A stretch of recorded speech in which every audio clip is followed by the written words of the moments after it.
Ahora vamos a hacer el siguiente experimento. Vamos a repetir lo mismo que teníamos en el otro cuaderno, pero ahora vamos a utilizar PyTorch. Entonces comenzamos con los mismos antecedentes, mismo experimento de Geoffrey Hinton, mismas técnicas para codificar los datos en la forma correcta. Y bajamos hasta donde comenzamos a programar la red. La idea es que estas bibliotecas nos van a permitir implementar esto muchísimo más rápido. Cuando lo hacemos manualmente, nos van a permitir probar más combinaciones de algoritmos, de técnicas. Y además, si tienen GPUs, van a poder ejecutar eh, estos algoritmos en paralelo, lo cual permitirá que terminen más rápidos. Bien, ¿cómo funciona entonces la programación con PyTorch? Lo que vamos a hacer es crear una clase que va a heredar de la clase nn.module de PyTorch. Y lo siguiente es implementar 3 métodos. El primer método es el constructor y lo único que necesita saber es cuántos datos tiene que poner en cada uno, cuántas neuronas tiene que poner en cada capa y cuántas capas queremos. Entonces lo primero que vamos a hacer es asignar cuántas personas para dar el número de neuronas en el... oh, no. Voy a dibujar acá para que lo tengamos a la mano. Recordemos que estas eran las personas, estas son las relaciones. Después iban a pasar a los pequeños codificadores. Después, ambas tienen que colaborar unidas para la capa C, que es donde entran todos contra todos. Luego entra la salida codificada y finalmente la persona. Bien. Entonces, lo que necesitamos saber es cuántos van a entrar aquí, tantas como personas hay. Cuántas personas acá, pues tantas como relaciones, tantas neuronas como relaciones. Y lo siguiente es crear las capas de combinaciones lineales. Aquí tenemos entonces B1, B2, C, D y E. Y en cada uno lo único que necesitamos decir es cuántos entran y cuántos salen. Entran el número de personas, salen 6. En este otro igual entran el número de relaciones. Aquí debe de haber 6 neuronas. Para C van a entrar 12, que son la suma de estas dos. Y queremos poner aquí 12 neuronas. Aquí, bueno, entran 12, se convierten en 6 neuronas. En este otro caso tenemos 6 y se van a convertir en 24. Entonces, otra cosa que podemos asignar es, por ejemplo, si queremos sesgos o no, de manera bastante sencilla. En este caso, como Geoffrey Hinton decidió que no quería, pues simplemente se puso un false. Y con esto ya tenemos compuestos ahora sí las diferentes capas. Lo que nos falta es poner las funciones de activación, pero eso lo vamos a hacer hasta que necesitemos evaluar la red. Y eso viene en el segundo método, que es forward. Entonces, en el método forward recibimos como parámetros simple y sencillamente los datos sobre los cuales queremos evaluar todo y a partir de aquí vamos a realizar la evaluación. Recordemos que nuestros datos vienen partidos en 2 cachitos, las personas y las relaciones. Entonces tenemos estos 2 elementos. Para calcular entonces los valores de activación de B1, lo que tenemos que hacer es lo siguiente. Observen que nuestro objeto de tipo linear lo podemos visualizar como una especie de función que se aplica sobre los datos de entrada.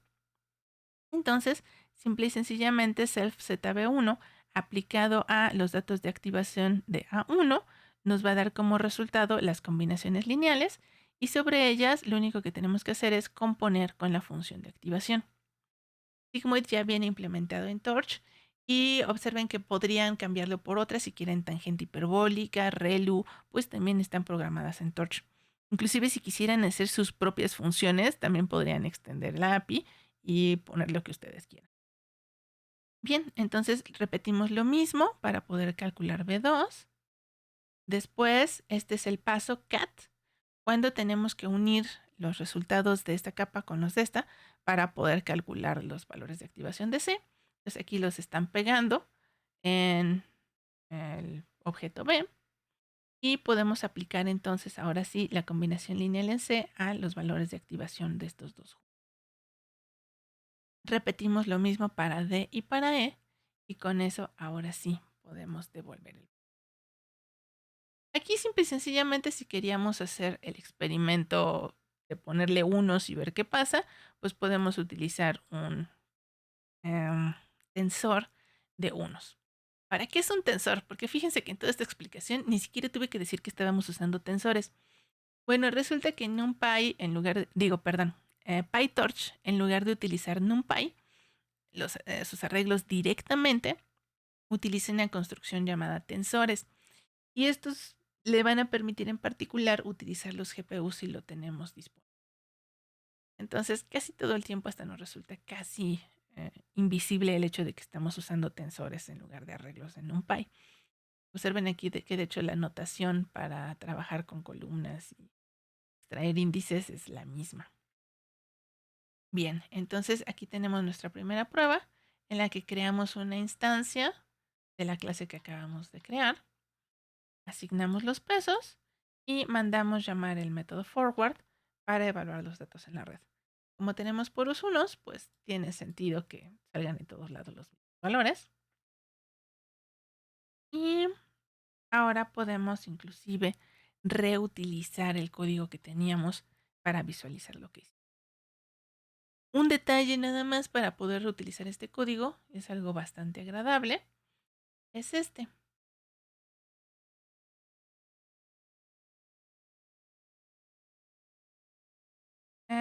Le puse una variable que dice si estoy utilizando PyTorch o no. Por ejemplo, aquí lo tenemos, Plot Network Activity. Agregamos un true.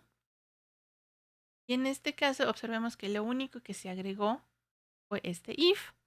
De manera que si la red era una instancia de PyTorch, entonces podemos pedirle al objeto linear que extraiga la matriz de pesos y la convierta en un arreglo de NumPy. Puede verse un poco largo, pero básicamente es sacar un arreglo de NumPy a partir de los tensores. Y entonces ya lo podemos utilizar el código tal y como estaba hecho antes. Y bueno, ya tenemos aquí lo que sucedió después de haber utilizado feedforward. Ahora, ¿cómo se implementa el algoritmo de entrenamiento? Esto es sumamente interesante. Resulta que, bueno, si queremos asignar pesos aleatorios, otra vez PyTorch ya nos introduce también una función random. Entonces podemos implementar lo mismo que antes. Otra vez podemos reutilizar nuestro código para visualizar los pesos, nada más extrayendo el arreglo de NumPy a partir de los tensores.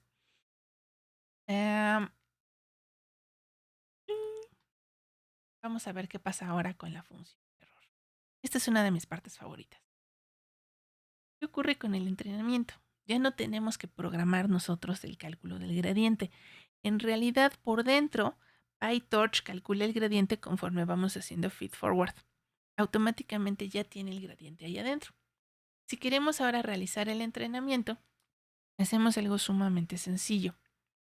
Vamos a poner estos arreglos simple y sencillamente para ir almacenando aquí los errores y poder graficar qué es lo que está pasando mientras entrenamos.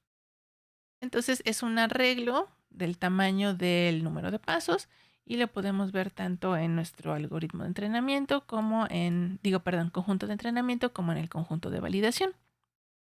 Para optimizar, PyTorch no incluye descenso por el gradiente, pero incluye el Stochastic Gradient Descent, que es exactamente lo mismo, nada más que permite entrenar por mini lotes en lugar de intento. Porque dije, es teóricamente lo mismo. Bueno, vamos a ver ahorita que este se tarda un poco más en entrenar el que teníamos hace un momento, pero igual funciona. Bien. Entonces, ¿cómo hacemos para decidir con qué algoritmo entrenar? Pues simple y sencillamente creamos una instancia de la clase del algoritmo que queremos. En este caso, Stochastic Gradient Descent. Le pasamos como parámetro nuestra red. Observen que el objeto que había creado de la clase que hicimos se llama model. Por eso ese es el objeto que estamos aquí. Del modelo podemos extraer los parámetros fácilmente diciendo model.parameters y después podemos asignar los valores como learning rate, que sería lo equivalente a la alfa, el momento. Esto sería un poco parecido a una especie de resorte, pero, ¿cómo se dice? Eh, Suavizado, bueno, atenuado con viscoso. Y aquí tenemos decaimiento de pesos. Entonces, podríamos fácilmente crear instancias de otros algoritmos como RMS-Prompt, ADA Delta, ADA Grad, ADAM. ADAM es mi favorito, tiende a funcionar muy bien porque ajusta dinámicamente el learning rate en lugar de que nosotros estemos probando a mano haciendo clic con diferentes valores de alfa. Este algoritmo lo hace solo. Este también tiende a adaptarse. Y cambiar de un algoritmo hacia otro, la verdad es que es tan sencillo como crear una instancia de una clase diferente y asignarle a una variable llamada optimizer. Después lo que necesitamos es la función de error. Como estamos copiando la idea de Hinton, pues lo podemos hacer con msloss y ya son diferencias al cuadrado automáticamente. Podríamos utilizar entropía cruzada simple y sencillamente creando un objeto de la clase correspondiente y asignándolo a la variable criterion. A partir de aquí podemos aplicar el descenso por el gradiente simple y sencillamente haciendo el feed forward. ¿Cómo se hace feed forward? Pues simple y sencillamente mandando llamar a nuestra instancia de la red sobre los datos que queremos evaluar. En este caso pueden ser, por ejemplo, nuestros datos de entrenamiento. Una vez que hicimos el feed forward, pues lo que hacemos es calcular el error, que es utilizando el objeto criterion que creamos acá arriba. Se mandaría a llamar tal cual con los valores que queremos y los valores que obtuvimos. Pero bueno, recordemos la técnica de cortar todo hacia 0.2 y 0.8 en lugar de dejarlos acercarse a 2 y a 1, digo a 0 y a 1. Y observemos que incluso eso también ya está programado en PyTorch con el método clamp. Entonces, por eso tenemos aquí esta posición que aparece al momento de tratar de evaluar el error. Finalmente, bueno, podemos ir extrayendo cada uno de los errores. Observen que aquí de hecho también se van acumulando, por si quieren utilizar. Y esto los vamos a utilizar para graficar en un momento. Después, para poder realizar la optimización, lo primero que vamos a hacer es pedirle que ponga todos los gradientes en ceros. Y ahora sí que calcule con backpropagation los gradientes y finalmente realice la actualización de los pesos. Entonces, esto es sumamente interesante. Observen que limpiamos matrices y aquí está ya implementado el algoritmo de backpropagation sobre la función de error, que es la que queremos. Con el operador es simple y sencillamente hacer lo que queríamos. Para eso teníamos aquí los parámetros. Para los que tenían curiosidad cuando necesitamos parámetros extra, observen que aquí automáticamente ya quedó configurado qué es lo que se tiene que actualizar, por ejemplo, los sesgos. Bien, ahora vamos a repetir la misma idea, pero con los datos de prueba, nada más para ver cuál es el error ahora. Entonces utilizamos feedforward, invocando ahora sobre el conjunto de prueba, xtest.